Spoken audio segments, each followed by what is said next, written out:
All right, let's get into it. Today, we're cracking open one of the most important documents you'll ever sign, your mortgage. And we're not just talking about the big numbers. We're diving deep into the secret language, the stuff hidden in the fine print that really matters. So, let me ask you a question. When you think about a mortgage, what comes to mind? Is it just that interest rate you negotiated so hard for and the monthly payment you have to make? Well, if that's what you think, you're like most people, but you're only seeing the tip of the iceberg. You see, the real power, and honestly the biggest risks, they're all buried in the dense legal text. They're hidden in the fine print. And we're talking about clauses. These are the ground rules that determine everything you and your lender can and can't do for the next 30 years. So, yeah, this is important. Let's dig in. Okay, first up, let's talk about the clauses that hit you right in the wallet. These are the rules of the game for how and when you're actually paying this thing off. Think of this one as a classic showdown, your best friend versus your worst enemy. On one side, your friend, the prepayment privilege clause. This is your green light. It lets you pay your loan off faster, maybe pay a little extra each month, and save a ton of money on interest. But on the other side, you've got its evil twin, the prepayment penalty.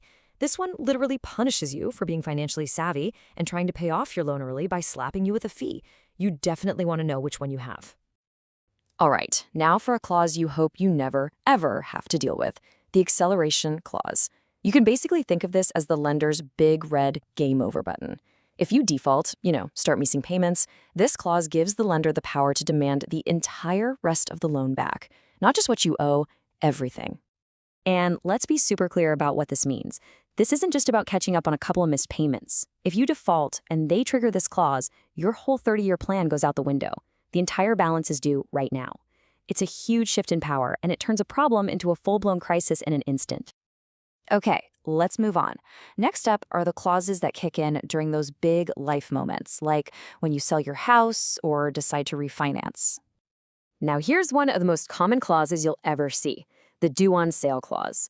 And it's pretty simple, really. It just means that when you sell the property, the mortgage has to be paid off completely.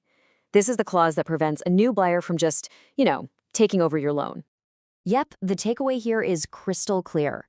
You sell the house, you settle the debt. Simple as that. This clause makes sure the lender gets paid before the title officially changes hands. No wiggle room. All right, this next one is a little more in the weeds, but it's really important for refinancing. The subordination clause. So imagine you have your main mortgage, and then maybe a second one, like a home equity loan. When you refinance that main mortgage, the new lender wants to be first in line to get paid if something goes wrong. This clause is basically the second lender agreeing to stay in second place. They're saying, no problem, you can cut in front of me, which is what makes the whole refinance possible. And now for the best clause of all, the defeasance clause. This is the light at the end of the tunnel. This is the victory lap.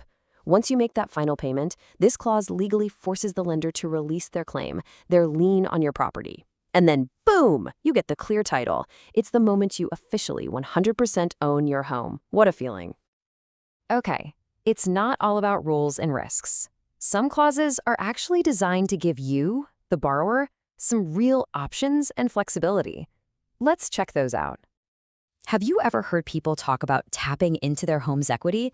Well, the Future Advance Clause, or Open-End Clause, is the bit of legal magic that makes that possible.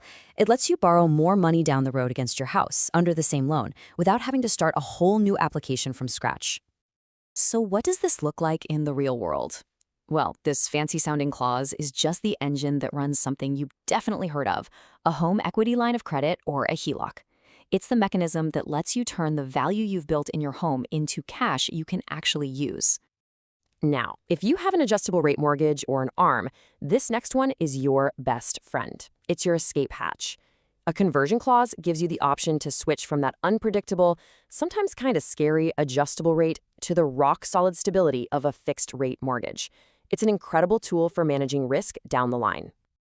And finally, the assumable mortgage clause. Now, that due-on-sale clause makes most mortgages not assumable. But if yours is, whoa. This lets a qualified buyer literally take over your existing loan. Think about it. If interest rates are high and you have a loan with a super low rate, this clause can make your house insanely attractive to buyers. It's a huge selling point.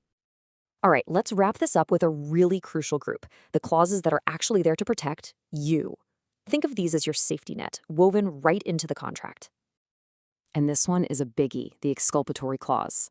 So, in a worst case scenario, a foreclosure, sometimes the bank sells the house for less than what you owed. This clause says that's it.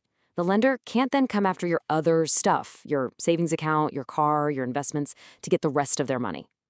It basically builds a financial firewall around the problem. It contains the damage to just the house and that specific debt. It protects the rest of your financial life. It is a powerful, powerful piece of protection to have in your corner. So, after all that, what is the one single message you should walk away with? It's so simple, but it is absolutely everything. You have got to read the fine print. To be an empowered borrower, you have to take control. That means you read every single page. And when you see a word like acceleration or exculpatory, don't just skip over it. Point to it and ask your lender, hey, what exactly does this mean for me? Knowing your rights and your responsibilities before your signature hits that paper is the most important thing you can do. These clauses are the real terms of the deal. They define your risks, your options, and your protections for the next few decades. Understanding them is the difference between just signing a contract and truly owning your financial future. So, now that you speak the language, what are you going to be looking for?